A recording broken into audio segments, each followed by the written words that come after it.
ada yang menyurati seperti itu dinamika demokrasi kita biasa saja. Nggak sakit hati itu Pak? Biasa saja.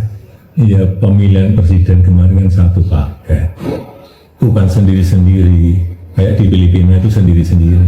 Di kita ini kan satu paket. Sekali lagi, sistem ketatanegaraan kita memiliki mekanisme yang harus diikuti, bahwa pemakzulan itu harus presiden atau wakil presiden misalnya korupsi atau melakukan perbuatan tercela atau melakukan pelanggaran berat itu baru.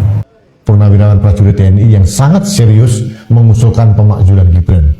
Secara objektif harus kita akui, harus saya akui, Gibran memang layak dimajukan. Pertama dari prosesnya memang tidak patut, kemudian kapasitas dan kapabilitas yang bersangkutan juga sangat tidak memadai, belum lagi kalau ditambah memang terkait dengan fufu-fafa, terkait dengan keraguan masyarakat terhadap ijazahnya. Gibran ini adalah termasuk nepo baby, lahir dari dinasti politik yang dibangun bapaknya. Saya kira memang layak Gibran ini dimakzulkan. Purnawirawan prajurit TNI yang sangat serius mengusulkan pemakzulan Gibran. Secara objektif harus kita akui, harus saya akui, Gibran memang layak dimakzulkan. Pertama dari prosesnya memang tidak patut, kemudian kapasitas dan kapabilitas yang bersangkutan juga sangat tidak memadai, belum lagi kalau ditambah memang terkait dengan fufu-fafa, terkait dengan keraguan masyarakat terhadap ijazahnya. Gibran ini adalah termasuk nepo baby, lahir dari dinasti politik yang dibangun bapaknya. Saya kira memang layak Gibran ini dimakzulkan. Ini orang tidak normal, abnormal. Tingkatnya gitu aja kalau kamu bilang sakit jiwa gitu. Dan saya melihatnya tampilannya dan kebiasaan.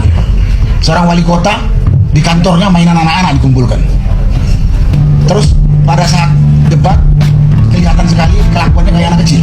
Menurut saya ini penghinaan buat kita yang normal nih Pak, terutama anak muda dipimpin oleh orang seperti ini. Saya ngeliatnya sih Pak, nggak pantas. Malu kami dipimpin oleh orang yang tidak jelas, yang katanya tadi disampaikan oleh Pak Roy Suryo dengan Budi Pak. Nggak ikhlas saya dipimpin sama orang seperti ini. Bung Rocky, langkah para purnawirawan mengirim surat secara resmi ke parlemen, dalam hal ini DPR, MPR, dan juga DPD, agar Wapres Gibran Rakabuming itu dimakzulkan. Saya kira ini sangat penting untuk kita cermati. Dan ini kan akan menjadi presiden baru dalam proses kenegaraan dan demokrasi kita. Ya, sudah betul itu. Para purnawirawan akhirnya mengambil langkah yang memungkinkan kita menguji demokrasi. Kan tetap langkah para purnawirawan ini untuk meminta proses pemakzulan wakil presiden Gibran itu sangat masuk akal, karena masalahnya bukan sekedar ketidaksukaan personal, tetapi proses di belakang dilantiknya Gibran sebagai wakil presiden bermasalah secara etis. Dan itu yang kemudian jadi acuan bahwa sesuatu yang bermasalah secara etis itu artinya bermasalah juga secara hukum pada akhirnya kan. Kan tidak mungkin sesuatu yang secara etis bersih lalu hendak dilaporkan. Jadi karena ada problem etis, dan itu yang juga dinyatakan secara terang benderang oleh Ketua Dewan Etik waktu itu, Profesor Jimna Sidik, maka ada langkah untuk menampilkan langkah tampilan awal adalah soal etis ini nanti diproses di parlemen, di MPR. Jadi tetap sudah diambil satu sikap politik bahwa wakil presiden itu tidak punya kapasitas tuh. Soal pembuktian tidak ada kapasitas itu urusan belakangan, tetapi pintu masuknya sudah bisa diajukan tuh, dan itu adalah hak warga negara untuk mempersoalkan kepala negara atau wakil dan apa ini bukan kepala negara, wakil presidennya. Jadi langkah-langkah ini akan mendinamisir lagi politik Indonesia. Ya, kita menganggap bahwa membiasakan diri untuk bertengkar secara argumentatif di dalam soal-soal yang menyangkut kehidupan bernegara, bukan bertengkar secara personal. Jadi dalil-dalil yang disiapkan oleh purnawirawan, dan di dalamnya tentu ada pikiran matang dari atau pikiran bijak dari Pak Tri Sutrisno, harusnya kita dukung, dan memang harus kita dukung, karena disitulah diperlihatkan bahwa hak warga negara untuk mengekspresikan pikiran politiknya, dalam hal ini ekspresi yang mungkin dianggap sebagai radikal atau dianggap berlebihan, tetapi itu adalah ekspresi, yaitu pemakzulan Gibran. Dan itu mulai jadi semacam konvensi nantinya bahwa seseorang yang dipilih secara publik juga bisa dicopot jabatannya oleh permintaan publik, hal yang sangat biasa di dalam demokrasi yang udah modern atau udah matang. Banyak yang menyatakan bahwa ini prosesnya tidak mudah. Selain prosedurnya yang cukup panjang, ini melibatkan proses politik dan hukum. Ini kan baik di MPR, DPR maupun di Mahkamah Konstitusi. Tapi ini kan ada persoalan bahwa Gibran ini satu paket dengan Presiden Prabowo. Iya, pasti ada banyak keberatan prosedural itu karena dianggap bahwa ini kan satu paket dengan Pak Prabowo. Ya itu soal yang secara teknis bisa diselesaikan. Apakah karena satu paket, maka kalau pendamping presiden itu bermasalah, maka presiden juga mesti dinyatakan di dalam kondisi yang sama, kan nggak begitu kan? Justru kita melihat apa dalil yang akan diajukan di dalam perdebatan publik nanti ketika surat permintaan pemakzulan Gibran itu sudah masuk ke MPR. Kan nggak mungkin MPR berdiam diri kan, tunggu prosedur, oke, tetapi ini soal legitimasi, dan dasar legitimasi itu adalah opini publik artinya kesungguhan hati publik untuk mempersoalkan hal-hal yang bagi publik tidak masuk akal.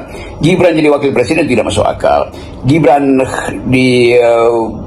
disodorkan lalu dimanipulasi melalui Mahkamah Konstitusi, itu sangat tidak masuk akal. Jadi tentu Pak Jokowi akan dimintain keterangan, dan proses-proses semacam ini kita mesti anggap sebagai proses yang nggak berbahaya, karena justru kita ingin tidak ada flag, tidak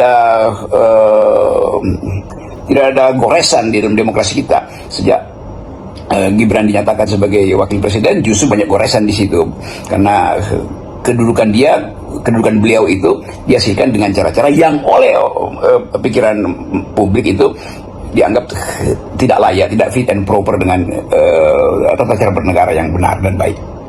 Dan kesempatan ini juga jadi semacam pelajaran akademis, mungkin nanti akan ada mungkin disertasi, skripsi atau apa aja untuk mengulas bagaimana sebetulnya jalan keluar kalau seseorang itu di dalam kedudukan dia sebagai pejabat publik itu dipersoalkan oleh publik, oleh warga negara. Atau di Amerika ada jalan keluarnya, yang mundur itu karena atau di impeach itu kecuali presiden. Tapi pejabat-pejabat di Amerika kan juga ada semacam ketentuan, kalau tidak disukai publik ya udah, itu artinya tidak boleh menunjukkan itu, ada proses hukumnya tentu saja.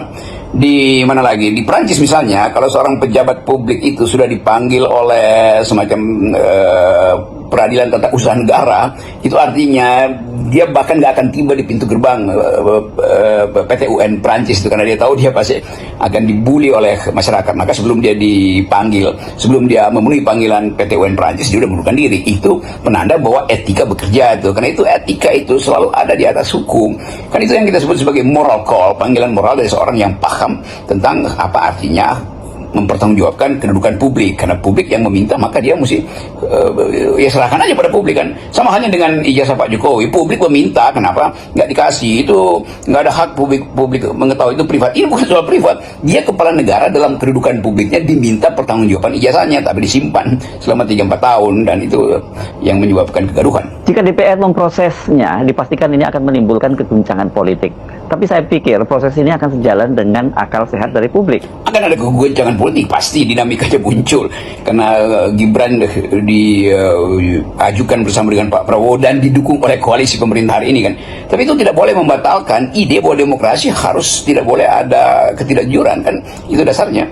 Jadi ya sedikit huru-hara di dalam argumentasi publik, talk show makin banyak karena proses pemakzulan itu sudah mulai sejak hari ini. Jadi diterima aja kan, nggak mungkin pikiran warga negara itu diabaikan oleh MPR yang adalah majelis permusyawaratan rakyat apapun isinya. Jadi tetap MPR mesti menjawab itu, dan ya banyak partai yang mungkin sekali itu diam-diam menyetujui ide itu tuh, karena secara pragmatis dia berpikir nanti wakil presidennya dia gantiin kan, itu urusan mereka tuh. Tetapi bagi kepentingan akal sehat publik, sesuatu yang merupakan opini masyarakat, opini warga negara, apalagi ini opini yang agak eksklusif karena diucapkan oleh para purnawirawan, itu harus didengar oleh majelis permusyawaratan rakyat.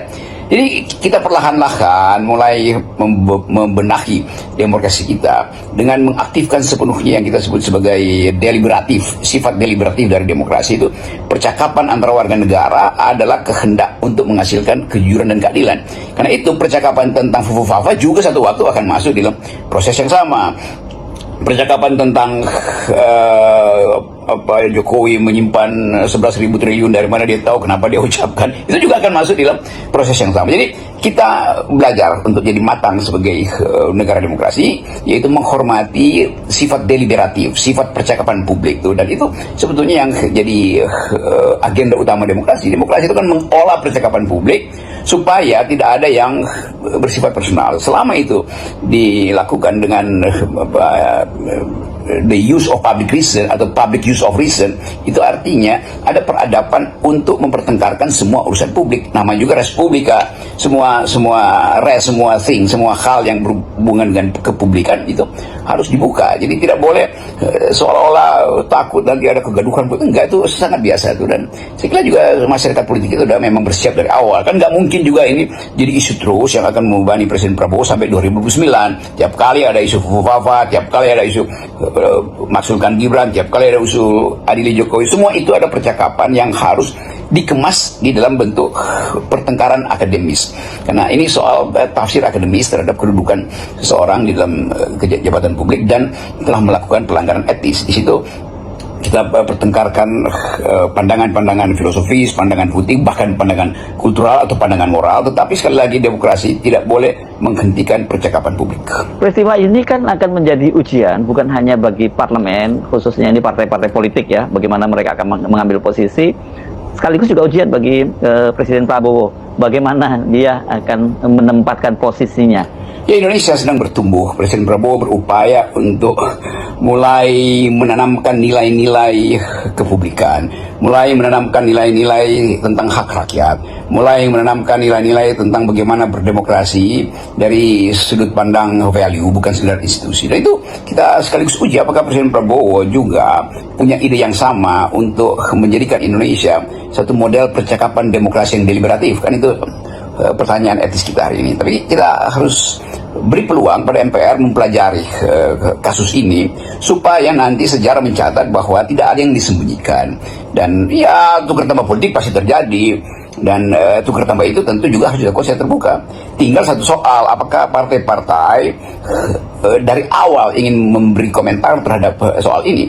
Apakah PDIP misalnya yang pertama kali akan berkomentar bahwa oke, MPR harus mengulas, harus memproses permintaan dari Purnawirawan. Apakah Demokrat, Partai Demokrat akan melakukan hal yang sama? Apakah Gerindra akan mendukung ide ini? Apakah Golkar dan seterusnya? Tetapi soal apakah ini itu juga menunjukkan watak dari partai-partai ini kan.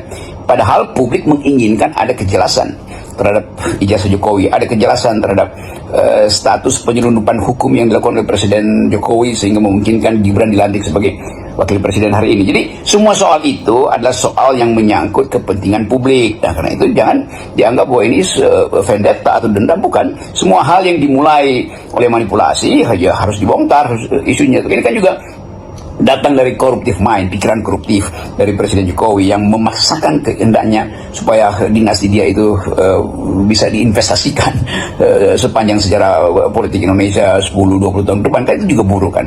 Jadi juga ini pelajaran supaya kita mengerti bahwa politik itu adalah kompetisi yang harusnya didasarkan pada kejujuran tuh. Hanya dengan cara itu kita bisa satu waktu mengatakan Indonesia akan jadi model utama dari sebuah demokrasi yang di dalamnya ada value, bukan demokrasi yang sekedar tukar tambah transaksional, tapi demokrasi yang betul-betul substantif, di mana setiap orang dihargai kedudukannya sebagai warga negara dan karena itu berhak untuk mengajukan kritik, mengajukan pendapat pada kepala negara yang dipilih oleh warga negara kan.